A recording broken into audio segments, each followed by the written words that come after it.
Hi, Dr. Allison J.K. here, and we are in a collective birth canal right now. Does it feel like a sense of initiation to you? Like where there's growing pains? And so, what that might look like for you, if you tend to be more of a spiritual person, is you may be finding it difficult to move beyond your comfort zone of getting your business to grow to the next level, your spiritually based, heart centered business, or having more than enough funds coming in, or having yourself have this sense of trust as you build from your heart centric intentions and desires of what your intuition is guiding you to co-create. You may be shrinking back from being seen. You may be shrinking back from being heard. You may be shrinking back from doing posts on your socials. You may be shrinking back from speaking. And you may also feel like, okay, I'm doing all this great work in the spiritual, and that will eventually affect my material. And you're not wrong, but there's a way to speed it up, and we're being asked to rebalance between the spiritual and material. It feels like we're in a tight birth canal with this right now. And throughout 2012 to 2032, everything's been rebalancing, the divine feminine, the divine masculine, both evolving out of their toxic forms. And then I look at the materialistic people. And when I say materialistic people, that's an old paradigm term. I'm using it on purpose to trigger. Yep. Coming to work with me for getting more of a sense of their direction, their purpose, their passion, wanting to have a more fulfilling life, a more meaningful life. So there's imbalance on both sides of the spectrum. And I offer this to you today for your own self-reflection and self-awareness, because it really feels like this is hitting some sort of threshold. And the Lionsgate coming up on August 8th, this one feels like it's going to be epic. I mean, this whole year of the dragon, I predicted back in like late November, December 2023 that this is going to be a huge year, and with a couple of months really flagging my attention. And July was one of them.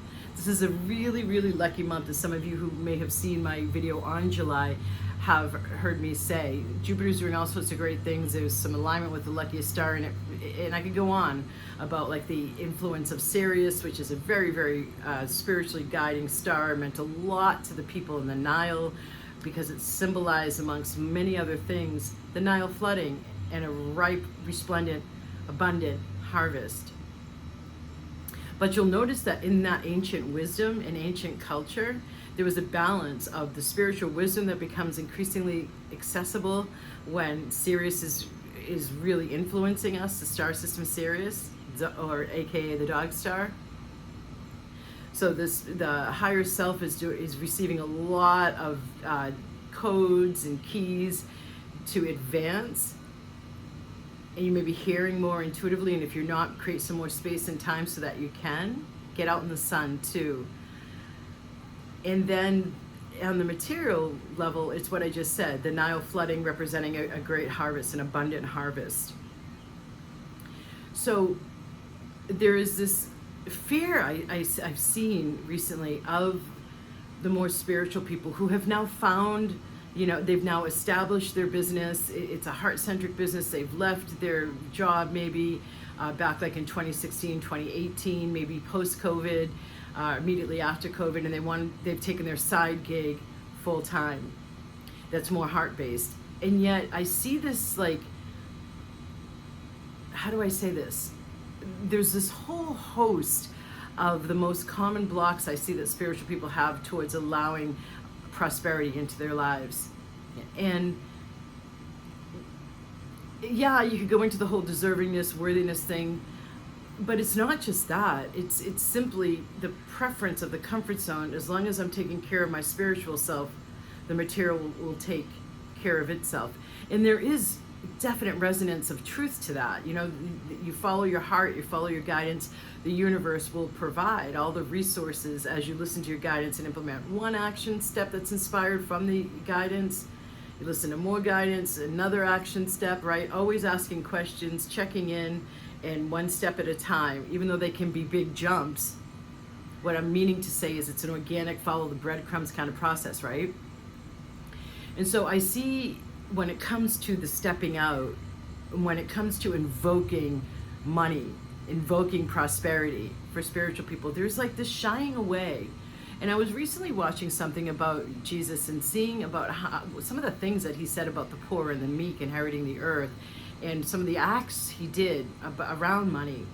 And so I feel like there's been an overinterpretation of that for the last 2,000 years that served some people in power, and that's also rebalancing. So there are other messages, and this isn't meant to be a video about Jesus, but I just was really struck with what I was having for the clients put in front of me, as well as participants in my signature program, Magic, Manifestation, and Money Flow, who are really going for it and yearning to move beyond and into their next step of evolution, to move beyond limiting patterns. When I was seeing all that Jesus had focused on and said about the poor, I was really struck with, wow, this is so not resonant with the new paradigm.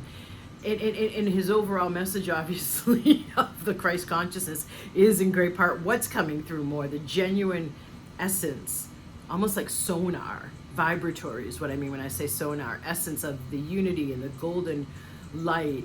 So the co-creation that happens with that divinity in these times of humanity's spiritual awakening also is showing up for the more material geared people as like maybe even an overemphasis on their mind, an overemphasis on the strategies, overemphasis on critical thinking, on analysis. And I've seen a lot of reactivity in some different arenas, including politically, and then with how the media is reporting it. And that over-analysis isn't fed by something bigger than the mind, the myopicness of the mind. And that dryness, that analysis only, the left brain leads to. So I've been talking about for years, not just brain hemispheric balancing, but what I've come to call whole brain consciousness. I've come to call divine logic, or what is another one? Logical magic is the new norm. That's part of my subtitle of my third book, Reasonable Dragons. So there is this sense of really how you're going to thrive in these times now is everything I've been talking about, the balancing of the two and the creating the space and to make choices that are more tuned in and anchored in from a higher perspective, rather than still perpetuating living from the dominance of analysis. That time, that era is past. Okay, so you've got this. You've got this, you've got this, we've got this. Blessings.